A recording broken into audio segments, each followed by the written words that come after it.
warahmatullahi wabarakatuh. Perkenalkan, aku Reka Ratitan, mahasiswi profesi di Fakultas Kedokteran Gigi Universitas Jember. Nah teman-teman, kali ini Titan pengen bahas sesuatu yang mungkin basic banget ya, dan Titan yakin ada beberapa teman yang pasti sudah paham, yaitu Oral Hygiene Index Simplified dan juga DMFT. Nah nanti di sini kita akan bahas apa aja sih bahan yang digunakan untuk memeriksa OHIS dan juga DMFT, bagaimana cara memeriksa OHIS dan DMFT, dan juga bagaimana cara memasukkan angka ke dalam rumus dari OHIS dan DMFT itu sendiri. Check it out. Untuk pemeriksaan OHIS, yang pertama kita butuhkan adalah kaca mulut. Kemudian yang kedua, sonde half moon atau sonde bengkok. Untuk pemeriksaan OHIS yang akan kita lihat ada dua hal, yaitu debris dan juga kalkulus. Nah, untuk pemeriksaan debris, sonde yang kita gunakan adalah bagian punggung dari sonde bengkok itu sendiri. Kemudian untuk pemeriksaan kalkulus yang kita gunakan adalah ujung dari sonde bengkok itu sendiri. Nah, seperti ini caranya.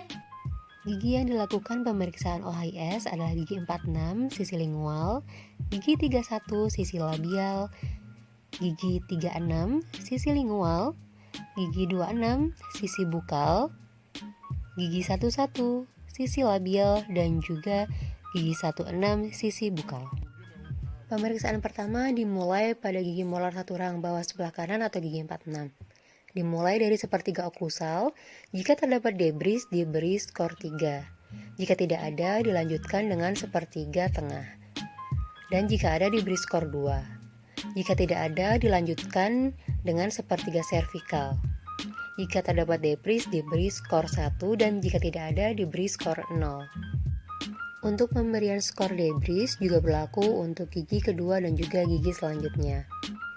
Gigi kedua yang diperiksa adalah gigi 31 bagian labial, dimulai dari sepertiga insisal. Jika tidak ada debris, dilanjutkan ke sepertiga bagian tengah. Jika tidak ada debris, dilanjutkan ke sepertiga bagian servikal. Gigi berikutnya adalah gigi 36 bagian lingual, dimulai dari sepertiga oklusal. Jika tidak ada debris, dilanjutkan ke sepertiga tengah. Dan jika tidak ada debris, dilanjutkan ke sepertiga bagian servikal. Pada gigi 26 diperiksa di bagian bukal, dimulai dari sepertiga oklusal. Jika tidak ada debris, dilanjutkan pada sepertiga tengah. Kemudian jika tidak ada debris, dilanjutkan di bagian sepertiga servikal. Pada gigi 11 dilakukan di bagian labial, dimulai dari sepertiga insisal. Jika tidak ada debris, dilanjutkan di bagian sepertiga bagian tengah. Jika tidak didapatkan debris, dilanjutkan pada sepertiga bagian servikal.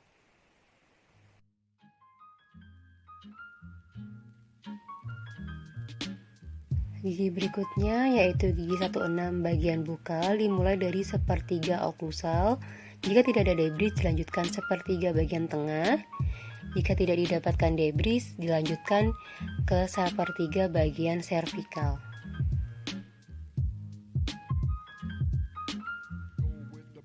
Berikut adalah contoh pemberian nilai 1 jika didapatkan debris di bagian sepertiga bagian servikal. Kemudian berikut adalah contoh pemberian skor 2 jika didapatkan debris di sepertiga bagian tengah.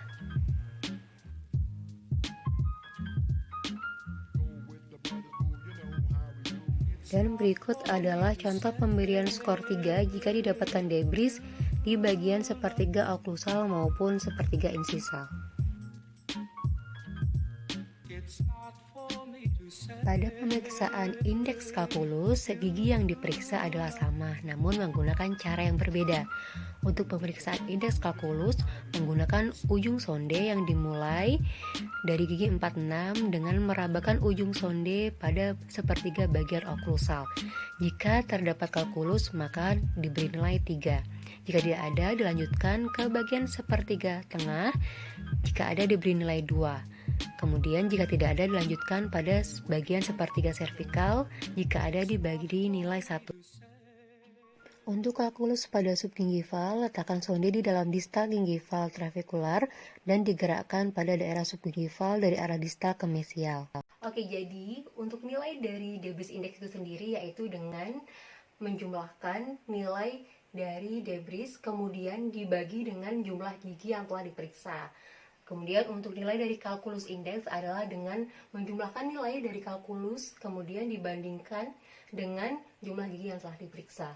Dan nilai dari OHIS tersebut adalah dengan menjumlahkan debris index yang kemudian ditambahkan dengan kalkulus indeks tersebut. Dan setelah nilai dari OHIS itu sendiri sudah didapatkan, dapat diklasifikasikan yang pertama 0,0 hingga 1,2 dikategorikan baik, 1,3 hingga 3,0 dikategorikan cukup, 3,1 hingga 6,0 dikategorikan dengan buruk. Pemeriksaan kedua yaitu pemeriksaan DMFT. Nah, pemeriksaan ini digunakan untuk mengukur status keparahan dari karies gigi permanen seseorang ataupun populasi yang nantinya dapat digunakan untuk rencana perawatan seseorang tersebut ataupun digunakan untuk pemilihan solusi alternatif mengenai status karies di sebuah populasi tersebut. Yang pertama adalah huruf D yaitu decay. Gigi yang termasuk di dalamnya adalah yang pertama, gigi yang terkena karies itu sendiri. Kemudian gigi yang kedua yaitu gigi yang terkena karies sekunder. Kemudian yang ketiga adalah gigi dengan tambalan yang tidak sempurna. Yang keempat, gigi yang ditambal sementara. Dan yang terakhir adalah gigi yang sudah ditambal tetapi di permukaan lain timbul karies sekunder. Yang kedua adalah huruf M yaitu missing. Adalah gigi yang dicabut atau telah hilang dikarenakan gigi tersebut mengalami karies. Nah, tapi ada pertanyaan nih, gimana sih Titan kalau misalnya gigi tersebut dicabut untuk indikasi perawatan orto ataupun dicabut karena impaksi atau karena penyakit periodontal? Apakah gigi tersebut bisa dikategorikan missing? Oke, jadi teman-teman, gigi-gigi tadi tidak bisa dikategorikan sebagai missing karena gigi tersebut dicabut bukan dikarenakan gigi tersebut mengalami karies. Nah, yang ketiga adalah huruf F yaitu filling, merupakan gigi-gigi yang telah ditambal. Ada beberapa gigi yang tidak termasuk di dalam kategori ini. Yang pertama adalah gigi yang mengalami fraktur atau pernah trauma. Yang kedua adalah gigi yang mengalami hipoplasia dan juga gigi yang sebagai gigi penyangga. Dan yang keempat adalah gigi yang telah dilapisi oleh visur silan. Untuk perhitungan DMFT untuk seorang individu adalah dengan menjumlahkan decay, missing, dan juga filling.